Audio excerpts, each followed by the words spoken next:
அஸ்ஸலாமு அலைக்கும் வரஹ்மத்துல்லாஹி வபரகாத்துஹு. தினமும் ஒரு ஹதீஸ்.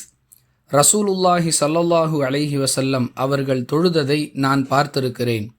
அவர்கள் தமது தொழுகையில் ஒற்றைப்படையான ரக்காத்துகளை முடித்து எழும்பொழுது உட்காராமல் எழமாட்டார்கள் என மாலிக் இப்னு ஹுவைரிஸ் ரலியல்லாஹு அன்ஹு அவர்கள் அறிவிக்கிறார்கள்.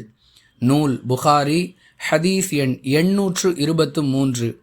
அன்பிற்குரிய அல்லாஹுவின் நல்லடியார்களே, நமது தொழுகைக்கு ரசூலுல்லாஹி ஸல்லல்லாஹு அலைஹி வஸல்லம் அவர்களையே நாம் முன்மாதிரியாக எடுத்துக்கொள்ள வேண்டும் என்பதை பல சந்தர்ப்பங்களில் அறிந்து வைத்திருக்கிறோம். அந்த வரிசையில் ஒருவர் தொழுகையில் ஈடுபடும் பொழுது ஒற்றைப்படையான ரக்காத்துகளை முடித்து நிலைக்கு வரும்பொழுது நேரடியாக நிலைக்கு வந்துவிடாமல் ஒரு சிறு அமர்வுக்கு பிறகே நிலைக்கு வர வேண்டும் என்பது இந்த ஹதீஸ் நமக்கு சொல்லக்கூடிய பாடம். ஒரே சலாமை கொண்டு 5 ரக்காத்துகள் 7 ரக்காத்துகள் ஆகிய எண்ணிக்கையில் தஹஜ்ஜுத் மற்றும் வித்ரு தொழுகைகளை தொழும் பொழுது இந்த சட்டம் பொருந்தாது.